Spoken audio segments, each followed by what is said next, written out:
Здравейте, фенове, здравейте, последователи! Не сте ли се замислили, че когато сте на път, дълъг най-вече, и когато има опасност в далечината, най-вече полицай в храста, този отсреща веднага ви сигнализира, веднага ви предупреждава, къси, дълги, добре, не в 100% от случаите, но в повечето,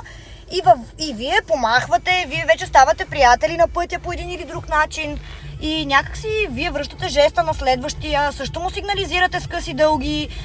помахвате си, приятели сте на пътя и сте срещу каузата полицай в храста. А когато сте в града и някой ви пусне или ви засече,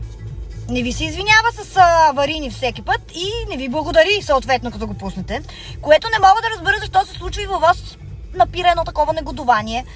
ярост и не мога да разбера защо се случва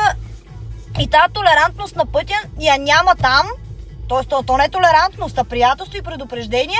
както тук не се пренася в града.